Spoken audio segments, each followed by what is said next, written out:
Hey, what's going on, everybody? This is your host, Cliff. This is the SANE Show, the show about nothing and everything, episode 12, the second episode of our second set of recordings, the first recording of 2019. Happy New Year. We got our guest, Sparks, with us, really good friend of mine, helped me make a lot of money in my career and helped me become a really good sales professional. What's going on? Hey, I appreciate you inviting me on here. And first and foremost, to think that people would even want to listen to what I have to say or add some value to your show already. I've listened to a few episodes, and I'm really excited about getting on here. At least putting my footprint in this, and before everybody starts to jump on board, I can say I'm one of the first in the first wave of the people to be on the SANE Show. Man, I just want to say I'm excited to have you on here, and again, so I make this known to everybody because I talk about you to everybody. Just want to say I appreciate the impact you made on me as well. As a you helped me grow as a person and also helped me grow as a professional. So a lot of that stuff just kind of played a part in helping this podcast to even come to existence. So because a lot of it for me is just really realizing my strengths and seeing what else I can do outside of my day to day. So just want to quickly say I appreciate you having done what you've done for me. Nah, I mean, you're welcome. Typically, when you see people reaching out to help somebody else, is a reflection of what you hoped you had.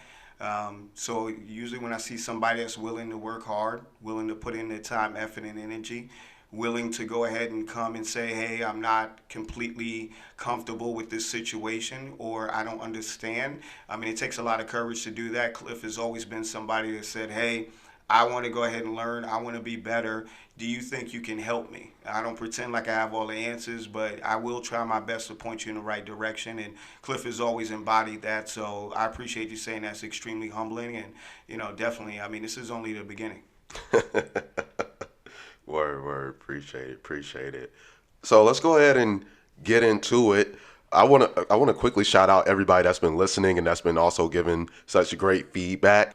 Definitely, kept all that stuff in mind and taking all that into consideration while I was on my little break. I was trying to find ways to make things better, and especially Kim. I know she was talking about how she likes how we don't start the episodes or each recording off with a bunch of fluff, because I told her I'm the kind of person, I'm not really big into small talk, so I like to really dive into things. So to go ahead and keep with that, we're going to go ahead and dive right into things, and we're going to go ahead and get to our topics or introduce our topics. We're going to talk about cars. Sean having worked in the auto industry and still evolved to an extent. And of course, if you guys don't know, now I love cars. If you follow my Instagram, you probably see I'm always posting a lot of cars, especially the Germans, Volkswagen Group all day. And then we're going to talk about swagger. That just kind of came to mind. Honestly, like, when I thought about having Sparks on, that was something that came to mind. If you guys ever get to see him, this guy's got so much swag. So I'll tell you more about that when we get to that. So let's go ahead and talk about cars. I was so excited to talk about this again. I love cars. I actually was telling you the other day, there was Volkswagen. They're investing like $800 million into, what is it, Chattanooga, Tennessee, to build electric cars. So I found that to be exciting, especially just kind of reading up on it.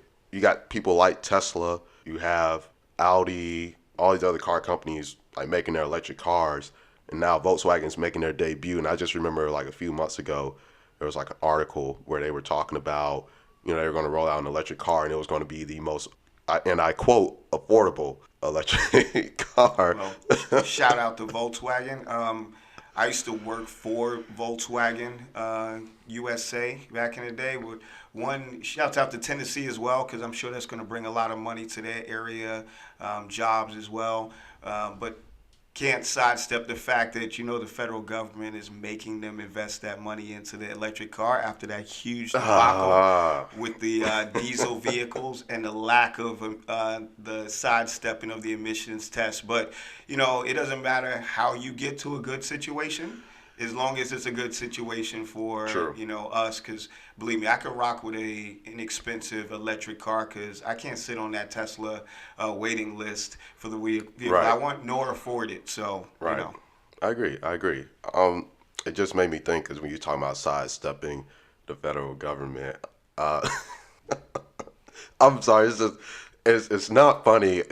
One, I'm thinking about because Porsche and Audi also got in trouble for Dieselgate, I guess we'll call it. yeah. And I just remember Porsche recent. I think it was like over the summer 18. Porsche went to Audi and was like, "Yo, like we need y'all to pay for our fines because y'all got us in trouble." I guess it was.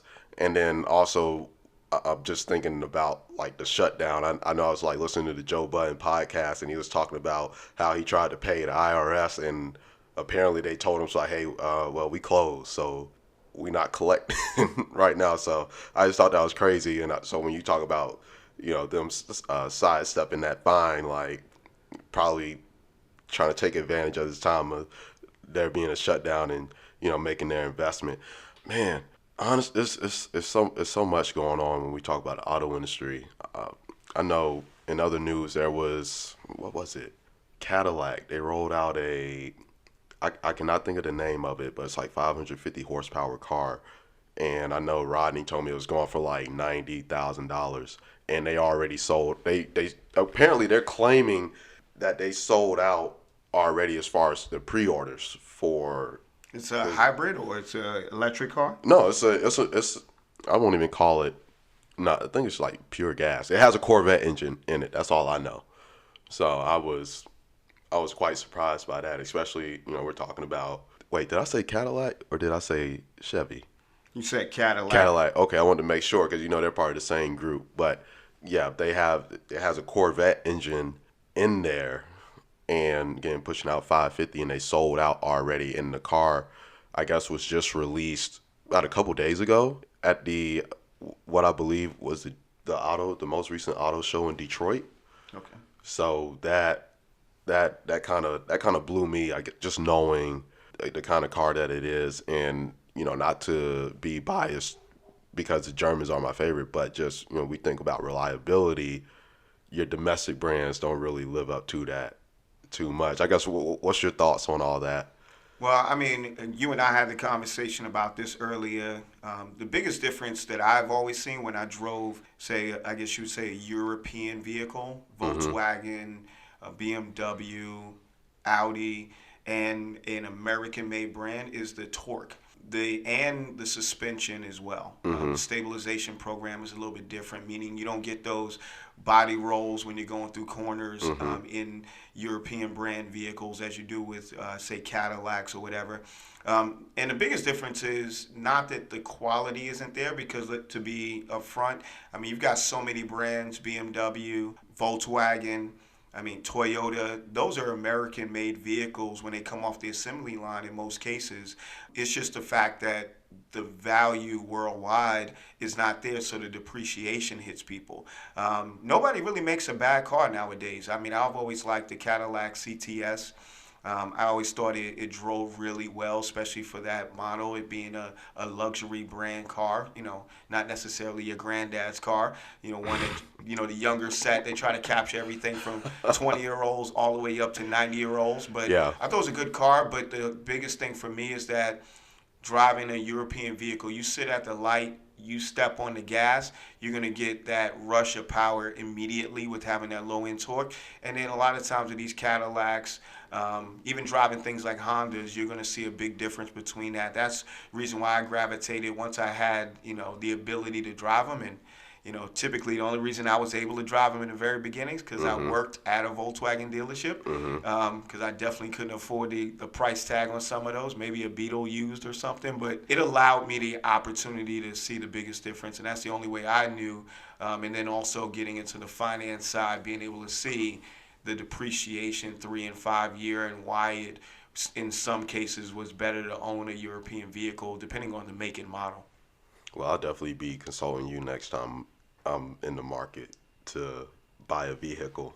Hopefully into this year, so Well, because you seem to know a lot about that. So, well, well, I'm not I gonna know say. enough to be dangerous and lead you down the wrong pathways, but I'll be smart enough to say, hey, you know what, Cliff? That was some BS I told you earlier. I looked on the internet and that was all wrong. So we'll work on that together. Oh man. Yeah. Like I said, I'll be and not. I meant to say not sings, but I know you know. So it helps when you have somebody with industry experience.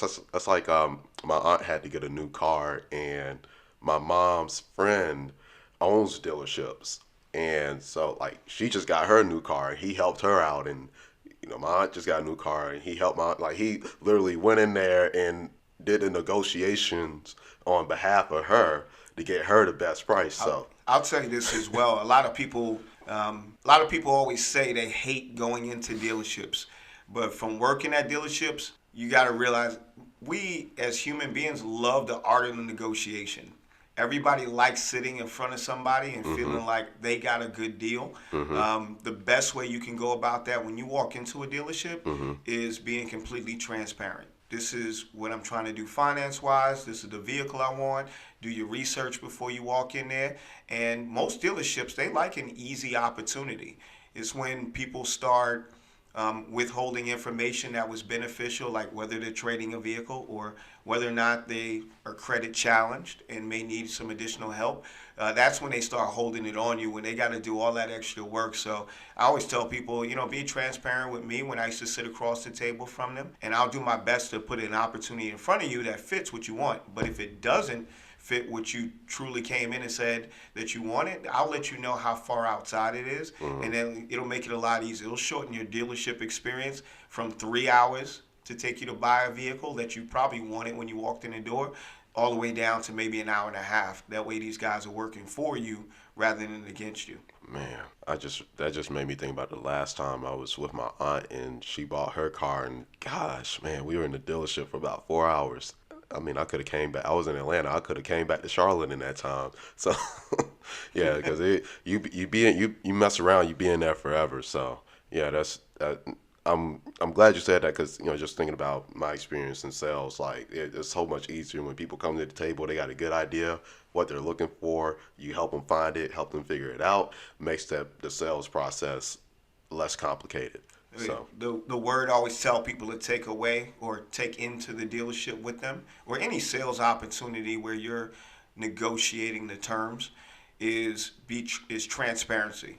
If you gave me transparency when I was doing financing, then I was going to give you transparency about exactly where we were. And I mean, hell, I would tell people exactly what I was making. Hey, on this opportunity, I'm making $800 when you add in financing and the vehicle. I feel like that's fair. From there, and I really can't budge off of that. And most people go, okay, if you make $800 and you're selling it for this, and it gets me to the payment that I want, and I'm financing at a rate I feel comfortable, then I feel cool enough to walk off the dealership lot with this particular vehicle. I just always like people to feel comfortable because I want you to buy a car. I want your kid to buy a car. I want your mom to buy a car because you feel like you were comfortable enough in the experience where you're willing to recommend them back to me.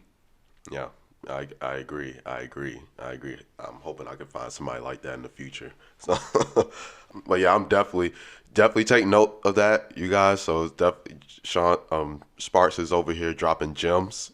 Definitely again take notes. I know I'll be taking notes. I'll probably be referring back to this recording if I tend to forget something, and somebody asks me, I'm gonna tell them go listen to episode 12 of the SANE Show. There's some good stuff on there you might want to write down. So we might need to get a transcript of this or something. So that was our first topic. We're gonna go ahead and get into the second topic, swagger. I'm actually excited to get to this. So again, just knowing having you on here and just thinking about it, I remember like I first saw you.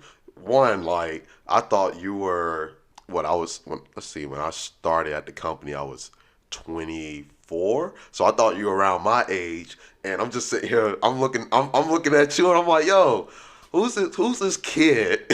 And literally, I'm like, who's this kid right here? Walk up in here like just had this aura about you, and of course you got the style and everything. And I was like, this dude's like just cool, like just like you could just sense. You can just sense it about him when he walk into the room, and so so that's how this topic came up when I think about swagger. And of course, I think about it, or I thought about it as far as like I was in high school, and we talked about swag, but of course we were talking about people with swag as far as how they dressed, being I guess trendy, or I guess you can say in style, whatever. We always associated swag with the person that was best dressed. But as I got older, I think about swag, and I know I've looked it up a few times too, where it goes beyond that. It's beyond. It's also about I guess like how the person like carries themselves, like just the whole nine. So of course, when I thought about the person I was having on here, that being you, I'm like swagger. Swagger is one of the things that comes to mind with you. So what I guess, and I know when we were talking about this earlier today or yesterday, we were talking about. I know you mentioned something about what debonair. So I want to get more insight to that.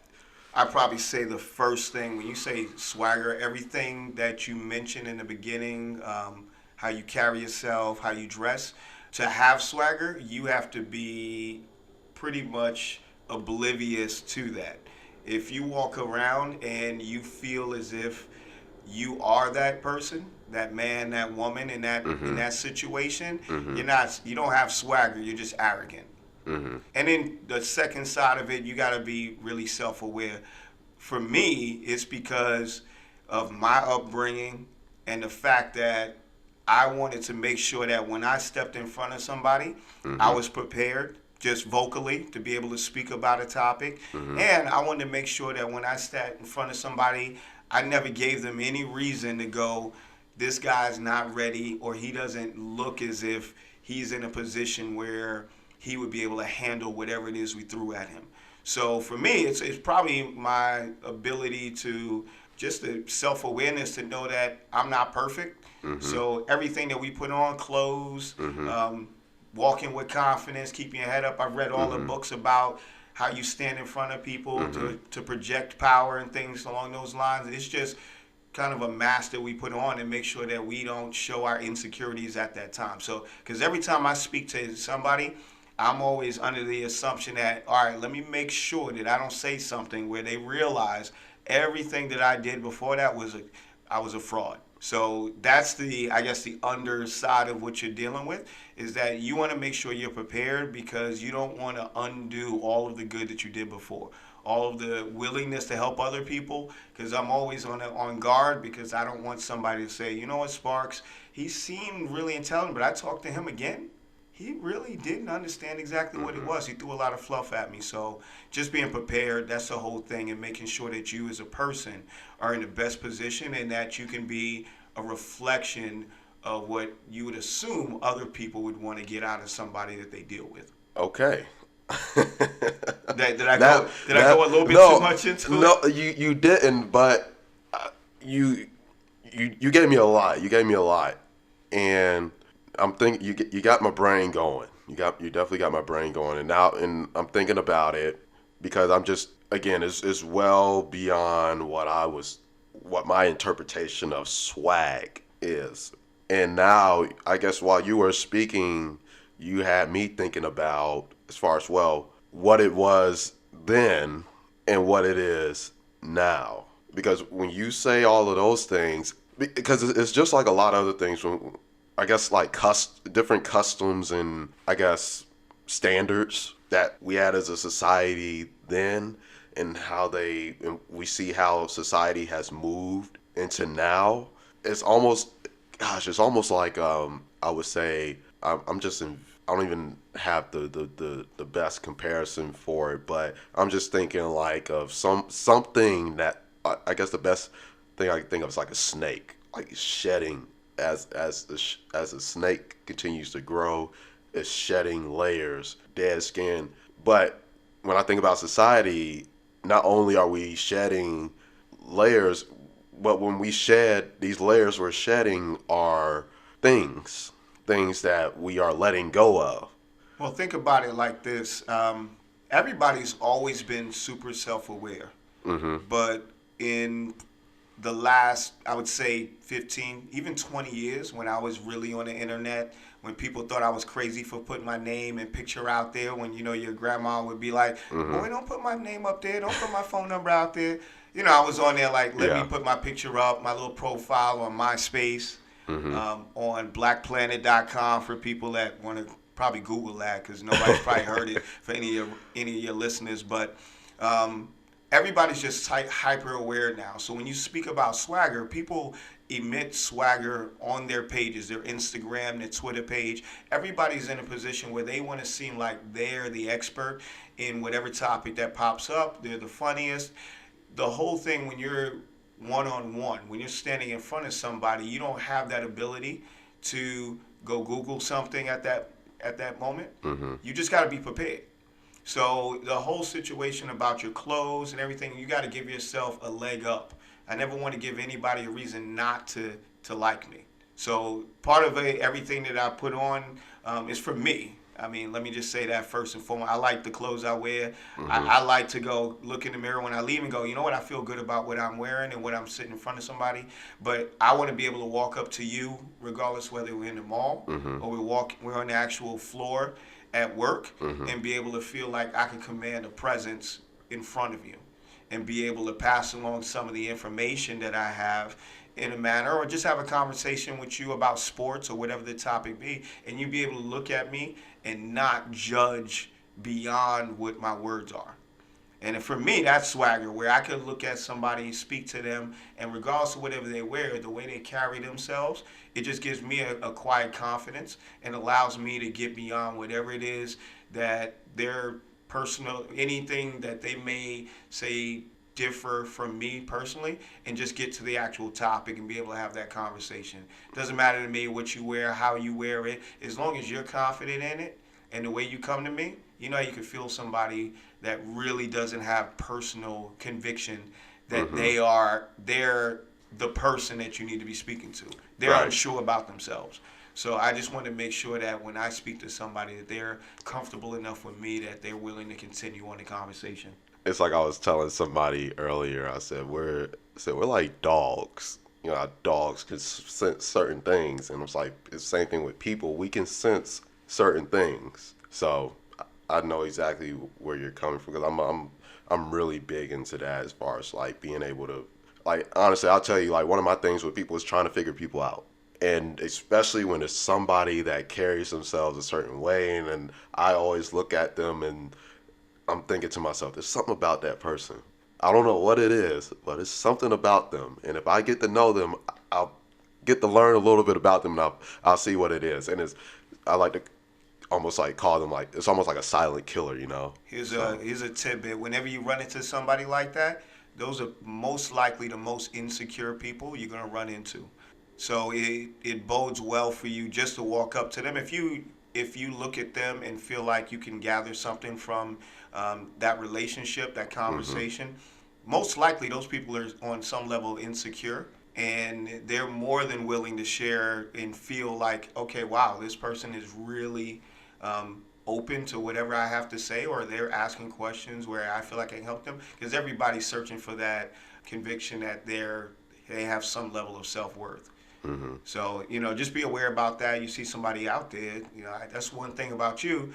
When you first started and you wanted to do well, or you felt like you wasn't doing well, you come to me, I'm like, wow, what is it that I'm doing that this person wants to come ask me a question? Do I really have that level of knowledge? Okay, let me make sure I'm not pointing him in the wrong direction. So, I always look at it like as a, wow, thank you for coming up to me. And then I came back to want to be on your team. There you go. Everything Yeah. comes in full circle. You help out somebody with being completely selfless, Yeah. and you get something in return, because Cliff is on my team to help me make lots of money. So Yep.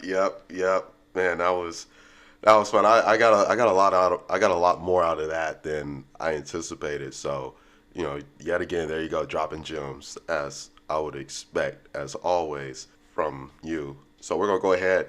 We're gonna get to the trending topic from What's Trending. Go follow them on Twitter. Again, What's Trending, the trending topic. This time, an egg with a Twitter page. And how you feel about Twitter gets more likes than Kylie Jenner, and to put a number out there, 33 plus million likes. Was it on Twitter or was that Instagram? Twitter. Twitter? Okay. And the whole I did so basically this was started up for someone or started up by someone trying to set a Guinness Book of World Records. I'm thinking they're looking to try and get the most likes. It may have been Instagram. Don't get me wrong, because I mean that is the place for pictures anyway. So we're gonna say it's Instagram. But the whole purpose behind this is to see how many likes they can get, and they're trying to set the Guinness Book of World Records for most likes. And I gotta say, this is interesting, and it's so funny that this actually is a trending topic. I was thinking earlier, and I guess it was probably when I was just thumbing through their Twitter feed trying to find a trending topic. I don't know why, I just had this random thought, like, what if celebrities control social media? Like, what if someone were to go out there and act as pretty much they had power over the social platforms, like they had that much influence? And because part of me is kind of saying like that's kind of the case, and so to see something like this egg, these guys trying to set this world record, like challenges that status quo. But I guess the real question is for me is why? Like, why would you want to set a world record for most likes on Instagram, especially with a picture of an egg? I mean, we live in I guess you say, a microwave society. I mean, you could be famous for absolutely nothing. I mean, in this situation, what is it? Kylie Jenner is the gold standard for somebody clicking on a button on their mobile device to signify the fact that they care about whatever you were doing at that moment.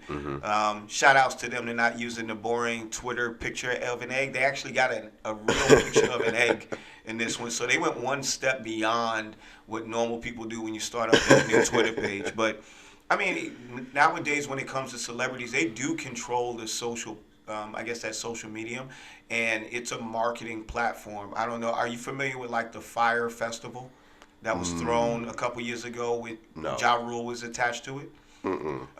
If you guys aren't aware, I watched it the other day. There's something called, it's the Fire Festival. Was it a documentary? It's a documentary. There's going to be two of them, but the first one is out as of at least this podcast here on Thursday. It's called Fire Fraud, FYRE.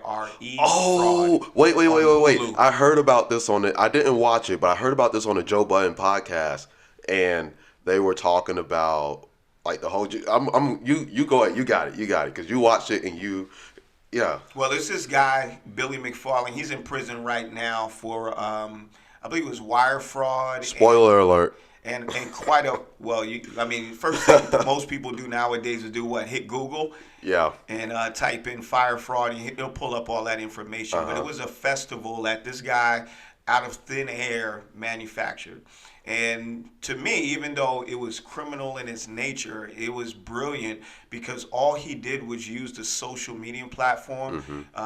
I don't know if you curse, but if you know the Instagram page, like F Jerry, which is a huge influencer on Instagram, and he utilized, was it Kendall Jenner and her page and a number of other models and celebrities, and created this false world for this island festival similar to Burning Man and some of the other larger festivals. But the reality was he had zero infrastructure and zero ability to bring this through.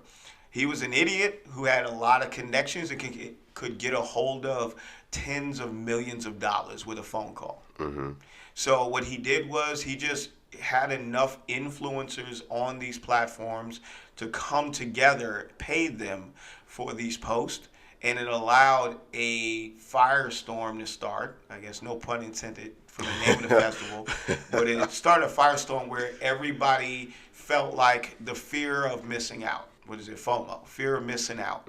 So everybody jumped on this island festival that most logic people said for the time frame that it started, there was no way possible they could have gotten it done. But because so many people on those social media platforms got behind it, you had people that were announced, operative word announced, to be a part of that, like Good Music, like Blink 182. There's going to be a bunch of models who, what guy doesn't like being somewhere with hot women? So, of course, you got the guys locked in, and they were having people pay $250,000 for these bungalows. But at the end of the day, it was all just a figment of his imagination that at the end of the day, he had to try to pull it all together. And this all just became, it was that boulder rolling down a hill scenario that caught up with him. And he was, at one point, his mouth kind of bought him tickets that he couldn't cash in. So at that point, I'll let you guys watch the documentary. It lays it out. It's pretty crazy when you realize as much stuff that goes on in the world. You got a government shutdown. Some of these workers can't even pay their, $1,000 a month rent. Mm-hmm. And this dude could, with a phone call, could get somebody to give $1 million so he could buy alcohol for a festival that never happened. So just to make sure I'm understanding you correctly, he of course this festival didn't come to fruition, but he was collecting money basically on like ticket sales and all these other, okay. And I was hoping this wasn't like a what's the company, Enron, kind of like that, where he was just taking the money and wasn't putting out. Was he at least hoping to try to make this festival a reality? Well, this is a situation where, at least from my perception, he was more in tune with the influence that he would gain by having the festival rather than the logistics of getting it done. Oh, So gosh. from my assessment, I believe he wanted to have the festival because he was thinking long term, what would this mean for me? Mm-hmm. Because now I would have the biggest festival, but logistically, it just was a nightmare. If you watch it, you'll quickly figure that out when trying to get some of these things done. Yeah. But he sold a dream. He sold it all through pictures on Instagram, him and Ja Rule.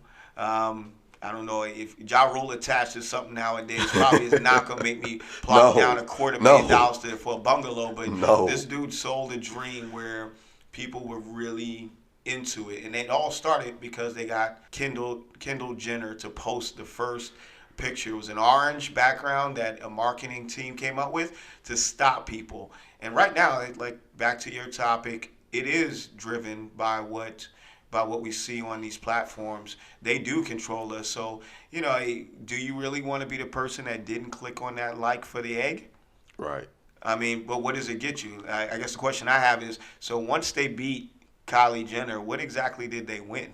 Right. And that's the thing. Like, all it is recognition, unless they give out a grant. And maybe I know they give you like some kind of certificate or whatever if you do set a world record, but I mean, outside of that, what is it? And so I'm not gonna lie, I was a bit tempted to want to be one of those people to help them set the record.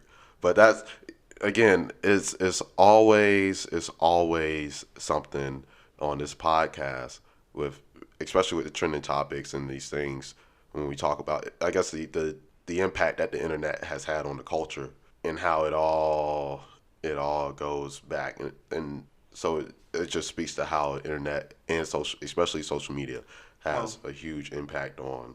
Well, if you're not a part of that, I guess, internet wave where you understand all roads lead through your social media platforms. I was having a conversation with my barber day before yesterday. Shout out to Tracy the barber in Charlotte. And she's like, well, she's renting a space. It's her own shop. Does great work. How do I get my name out there? She was showing me how she took pictures on her Instagram. And I was like, really, the thing you need to do is find people that come in here.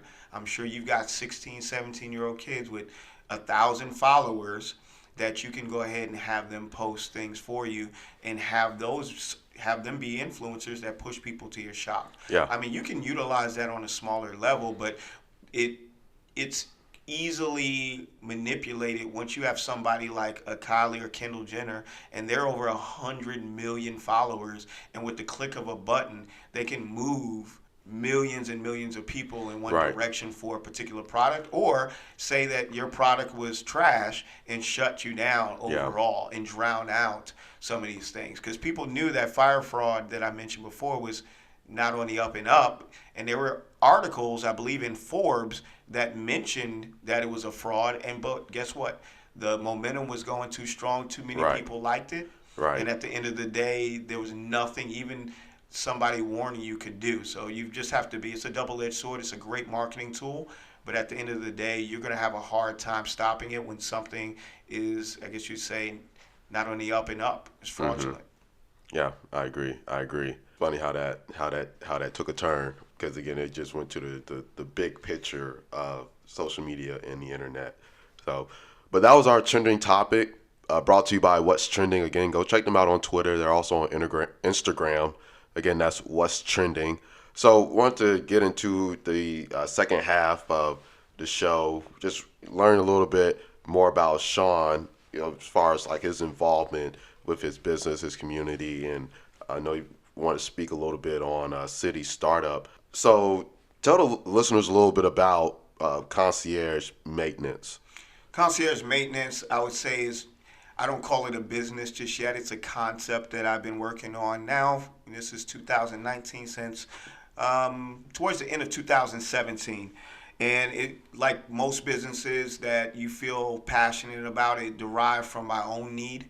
Concierge maintenance was, I work a 8 a.m. or I get in the office at 7 a.m. Cliff beats me there sometimes, but from 7 a.m. till sometimes 5:30, 6 p.m. And one of the biggest things that I ran into was definitely I want to get my car maintained so that it stays on the road long term, but who has time during the week to get your vehicle maintained? Most people run into that thing where, guess what? I've got to do it on a Saturday. Saturday rolls around. Guess what? You didn't wake up at 6 o'clock like you normally do. You woke up at 9 because you want to sleep in. And then you realize, you know what? The majority of people, over 70% of the people, go to these shops on the weekend, on Saturdays. Right. Most places are closed on Sundays. So now you're fighting with your time at these places on a Saturday. And nobody wants to waste their time. So what do you wind up doing? You say, well, guess what? Most people are procrastinators. Let's be honest with ourselves. We say we're going to do it next week. And that next week never comes. And then guess what? Then you're yelling at your car manufacturer because it's a piece of junk. But guess what? You didn't get your oil changed, tires rotated. You didn't get your carburetor cleaned out in a timely manner. Right. So what I figured was, from my own need, was how do I get my car to one of these shops during the times in which I'm more likely to be in and out of there and be able to schedule. And that's where concierge maintenance came into play. I take people just like myself who worked 9 to 5 jobs. My team, it's really myself. When I say team, myself, my brother, Christopher Rowe, and I have my sister, LaBrandra Rowe, who's in Charlotte as well. And our job is to come to your place of business. We would come to you, Cliff, and say, great, we're going to take your Jetta. These are the actual services that are up and coming. You need a tire rotation. You need an oil change. We have deals with Jiffy Lube, Monkey, Grease Monkey, and we work with a couple of the Hendrick dealerships if you have a vehicle that has a warranty on it. And we'll come and pick up your vehicle, take it to the place that you desire, and then from there, what we'll do is take pictures of it when we pick it up, take pictures after they finish the servicing, bring the invoice to you after we pay for it with our prepaid debit card that you actually load money on, similar to you do like Uber Eats. Right. Or some of the other places that was it DoorDash that will pick up the food for you. Similar, you load the money for the cost of this preventative maintenance. We pay for it when we get there. We bring the invoice back to you. We take pictures of the car, and then we hand you your keys. While you're at work, it doesn't take your lunch break, and then from there, you're good to go. And we let you know, we'll keep in contact with you the next time your service is coming up. That way now, it's out of your hands. You don't have to worry about it. We reach out to you, and for the service plan, there's different tiers, but the average customer does 3 services every 6 months. So that covers your oil change. Most vehicles on 10,000 mile service intervals, and that allows you to get 3 services in to keep your vehicle up and running. Our biggest thing was trying to make sure that we extended the life of the vehicle, helped out when it comes to when people are trading them in, be able to verify that information as well. Plus, you sign up with us, you actually get discounts at the places I mentioned, Grease Monkey, working with Pep Boys as well, and some of the Hendrix dealerships. So you get a discount on top of that for using it. So my biggest thing was just trying to make sure that we could help people out overall, and from there make some money in the process. Good stuff. Good stuff. I'm all for, I would almost say, preventative maintenance. I guess if that's the right term. That's correct. Okay. All right, cool. I used to work in service, so I should know that.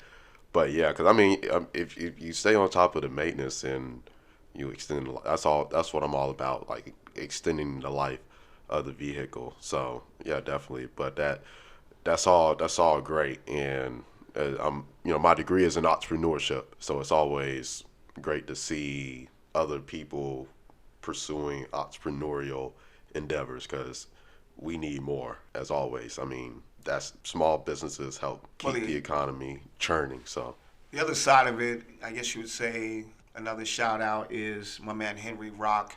He runs what's called City Startup Labs, and he's a gentleman that I consulted with. We played pool together. He's a pool shark. He was on our team together with me and a number of other gentlemen. And he's a person who runs a place which is, I guess you would say, a think tank for entrepreneurs. I was too old to get into the actual class, but he still was able to help me out. And right now, I would say I'm in the proof of concept phase. But he did steer me in the right direction to help me understand what I needed. So the next step for me would be pushing it to a larger entity where I had access to more customers to help them. Because the biggest thing for a lot of these dealerships, a lot of these places, is trying to get you in to do the servicing. Right. So it's almost like a symbiotic relationship between me, not only me and my customer where I pick up the vehicle, but a relationship between me and the actual place that I take the vehicle to. But Henry Rock at City Startup Labs, hopefully you guys can link up. I think he'd be a good resource for any of the people listening that had a business idea and was trying to figure out, how do I turn that idea, which everybody has ideas, into something that's tangible, where I can go ahead and say, this is a blueprint that works well, and then how do I expand it from there? And, I always like to say thank you to people that, at least kind of bend in my ear a little bit to help me understand exactly what I was missing. And right now, like I said, I'm still in the infancy right now. I'm at the tipping point where I'm going to have to push to get somebody else to help me out as I acquire more customers. And, right now, thank you to him for that. But if you guys if you wanted to look and try to bring your ideas into fruition, just I guess Google search City Startup Labs. His name's Henry Rock. Really good business. He has a lot of support from places like Bank of America, Wells Fargo. Been at some of these conferences with the city, the previous Charlotte mayor as well. So a lot of people come there to hear people like myself pitch. Okay, good. Sorry, I had to let the people on IG Live know that they need to be looking out. That's some good stuff. Yeah. So City Startup Labs. Yeah, I'll definitely I look forward to speaking with him and learning a lot more about that, and also about what he does. So again, entrepreneurship, all for it. And then I know you mentioned that you do a little community work, working in a men's shelter, and I was thinking about this earlier today. That's growing up, that was probably like the first volunteer thing that I did. I think I was like 15 years old. I remember my grandfather, because I lived with my grandparents too. My grandfather asked me if I wanted to help out at the shelter, and feed the homeless. And we went to the one off Statesville, right there by 85, and was there, and it was. I've done it a few times, and I enjoyed it. And that kind of got me in the mode of like wanting, like I enjoy helping people. That was something that I learned, and it was also like a very humbling experience. And at the same time, getting to talk to those people and learn and hear their stories, because I know going into it, I had this perception that people were homeless for for all the same reasons, and some of them ridiculous reasons. Drugs. Right. Or, maybe because they didn't go to school, or, dropped out of school, high school or something like that. And I remember after that, or that same year, I like wrote a paper on it. And it was just, because it was eye opening to me. And I remember I even was able to give my English teacher at the time an eye opening experience. Because like everybody, I remember I had everybody do a show of hands. Like, do you think people are homeless for this reason? Everybody raised their hand. And then after that, everybody's like, oh, wow, I didn't know that. So like, yeah. So tell me more, please. Well, I guess, see, for me, it comes from, I always feel like you got to give a little bit back. I mean, I grew up in Queens, New York. If anybody knows, probably listen to music back in the 90s or whatever, you knew a lot of people from Queensbridge, Nas, Mobb Deep, so I lived in 40 Side Projects, lived also in, South Jamaica, Queens, shout out Southgate Street and Linden Boulevard, and I lived in Flushing, shout out to Parsons as well. But, I grew up, I'm the oldest of 5, and didn't necessarily, my mom never had us in a situation where I didn't have things that I needed. Right. But were situations where we were on welfare, where we had to go to get clothing from a shelter, just, for the basics, to help bridge us in between paychecks. And I was raised by my mom, my mom and my grandmother. And they did the best that they could with the kids that were there. But we were in a situation where, we were able to make it on the other side, I guess you would say somewhat unscathed. So I feel like knowing the fact that I potentially could have been, or almost on the cusp of being one of them as well, that, like you said, those situations that they wind up being in the need of shelters, or being residents of those shelters, are typically not the reasons why, or the first and foremost, the ones that you would think immediately. The ones that you see on Cops or on TV or documentaries. Yeah. A lot of people are homeless because, partially for pride, because they're in a situation where they're down on their luck and it's extended beyond what they thought. And you know how it is once, stuff starts culminating and you're in a bad situation, it typically, unless you have somebody who helps you out, it just gets worse. So one of the things that I wanted to do from my standpoint is just donate my time. And I don't pretend like I'm in the street, I'm a huge crusader, but one Sunday a month, I try to go down, help out, whether it's I've done a computer class, they've asked me that. It's been a couple of years since I've done that, but, same thing, like you said, serving food as well. But I also like to donate my clothes. One of the things mandates that I put on myself was that as much as I love clothes, whether it be dressing at work or when I'm off sneakers, I don't buy anything unless I'm willing to give up something to the shelter. So I love places like Goodwill. They provide a fantastic service, but I like, when I look at situations like men's shelters, there's people like myself who are very skilled, military personnel, and they may not have the clothing to come in and feel confident, have that swagger like we spoke about originally, that they would without getting them the proper attire. So what I do is, like, if I want to buy a pair of slacks or buy a suit, I've got to donate one. So I got to take a real hard look when you start talking about, I guess, mass consumption of things that I don't need, to look in my closet. And I go, you know what? I need another black suit, for example. I got to give up a suit that's in my closet, and I got to donate that suit. It makes you really think twice. Do you really need it at that point? Because I thought about that the other day. You know what would be cool if I had another pair of brown shoes? And I was like, nah, I'm not giving up those brown shoes because I like these too much. So, but it helps keeps me honest, and then also it helps me donate to the Charlotte Men's Shelter, because then it allows people to utilize the clothes in the same manner that I would as well. That reminds me, one of the billionaires, almost like he has like a sustainable or green shoe company. It's made from, the shoes are made from recycled material. And I remember reading the article, they were saying like he only has 3 pairs of shoes, like a pair of sandals to wear around the house, a pair of sneakers to just wear when he's out, and then a pair of, what would you call it, dress shoes to wear to the office when he's working. So I just think because I'm pretty much I've pretty much gotten the same way because I know I get shoes, I run them through, and so it's like, I try not to just buy shoes just to have shoes because I say I got like one pair of Nikes that I bought like 3 years ago. I've only worn them probably 7, 8 times, but those are the good shoes. But I'm not. But it doesn't make sense to me to buy a bunch of shoes like that I'm only going to wear not even a dozen times. You know what I mean? So I totally feel you on the whole, mass consumption of things. It's the same thing when I look at the market when they talk about, the people in the U.S. are buying too much. We talk about fluctuations in currency, and we talk about people going into debt. Sometimes we can look as recent as the crash with the market back in '08 because people were buying things they couldn't afford. So I had a conversation yesterday with somebody from the office, and I was laughing with him. I was saying my best friend is a dude named Clarence.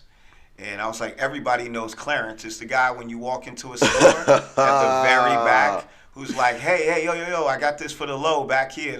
This one's off. This one's from last season. Yeah, that's my dude Clarence, the one that helps me out. I try to make sure that I still operate with that mentality that I don't have. Yeah. Because at the end of the day, you never know when you might be in a situation where you don't have again. So you got to make sure that you don't allow yourself to get outside of what you truly need. Right. But I ain't gonna lie to you. I still love shoes. I still love clothes. But I just kind of put that mandate on myself that if I buy anything, especially in the situation I'm in now, that I've got to make sure I think about other people and be able to pay it forward to make sure that they're in a situation where if I can help them out, get them to an interview where they feel confident, cool.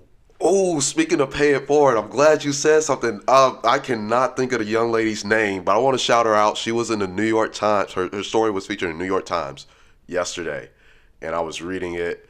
The article, her father was furloughed due to the partial government shutdown. Her mother was a federal government contractor and was laid off, also due to the partial government shutdown. And I was just so compelled by that story, and they said that she had a GoFundMe, and I went to the GoFundMe and I gave like $10, and when I made my donation, she had it close to $4,000, and she needed $7,512 to be exact. Last time I checked, she had $7,587, so was over what she needed, and it just made me feel so good because one of the things I think about, like I always didn't have it. I know when I was in school, shout out to Uncle Lee, he would help me buy my books and help take care of me, make sure I was good to go. And I know him and everybody else, mentors and all that helped me in my life, always told me like, hey, when it comes time and somebody else needs something, make sure you help the next person. You ain't got to pay me back because I'm good, but make sure you help somebody else. And so, I try to, keep that in mind and do that. So just, you just made me think about how, I helped that college student out. And again, I was just so happy. Of course, I don't know her, but it's like she's in need, and for her to set up a GoFundMe and do this, that, the third to get her, to raise money to pay her tuition for this upcoming semester made me more than happy to be a part of that. So. It's a great story. Yeah, man. That was a great conversation. Definitely appreciate you coming on here, and also appreciate you listening. It also helps because you know what you're getting into after hearing the show. On top of me helping prep you as far as what we're gonna talk about, this, that, the third. So. Thank you again. Really appreciate it. Always great talking to you, and of course, great working with you as well. I mean, if you want to go ahead, you want to shout out anything, any IGs or any. I know you were City Startup. That's correct. That's actually my man, Henry Rock, City Startup Labs. It's here in Charlotte, North Carolina, but he has a great program. So if you do have an idea, I would tell anyone. I pass that email. He sends out emails periodically, but I always send that out to anybody that may want to go ahead and get into better understand the entrepreneur side of a business and what you need to do. He's a really good guy to reach out to. He's the founder and president of the actual company, so it is realistic. He's got people in WeWork spaces where they're working on their ideas, developing the apps, developing. One guy had a way that you could gift stocks to people instead of giving them, a bunch of toasters and Anchor Hocking glassware. You could go ahead and gift stocks to them in a way to worked it out with the taxation and how you register it. So, I mean, he's a really good guy. I just want to shout him out. He probably doesn't know, what he means to me. But also want to tell you, I appreciate you having me on here. I don't feel like I'm not interested enough to carry the conversation. But I just want to tell you I'm super proud of you. I mean, you're somebody that, it's okay to say that I don't fully understand, and you're one of those people that go, look, I don't fully understand it, and get yourself to a point where you can help out the next person. On our team, Cliff is a leader. He does his best to make sure that he's okay and also help the next person so that they don't run into the same pitfalls. And that's the same thing I did.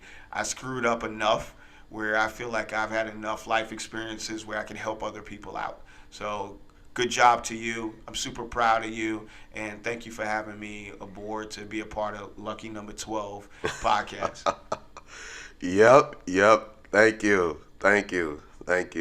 That being said, be sure, if you haven't, go follow us, The SANE Show, SANE_show on Instagram and Twitter, The SANE Show on Facebook. Now listen closely, because we're on a lot of platforms now. You can find us on Pocket Cast, Overcast, iTunes, Spotify, Apple Podcasts, Google Play Music, Podbean app. If you have no excuse not to be able to listen to us. All right, and some of y'all asked me about YouTube. I'm working on it, all right? We're working on it. Like I said, there's a lot of things in the works, so don't count us out.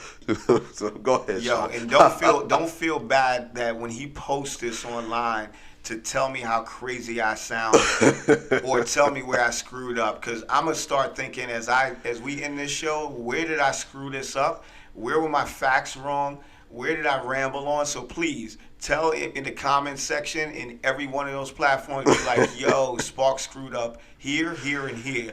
That way, maybe if I get the opportunity to correct those, I'm going to come back on here, take that feedback, and try to be better the next time we come in here and rock out with Cliff. Word. Y'all heard the man. So yeah, leave comments, drop us a like, share. Definitely subscribe. And, be looking out for more episodes. That being said, thanks for listening. Really appreciate you all. Appreciate the feedback. All it does is help. Some of you guys that are listening, looking forward to having you on future episodes. That being said, that's episode 12. Until next time,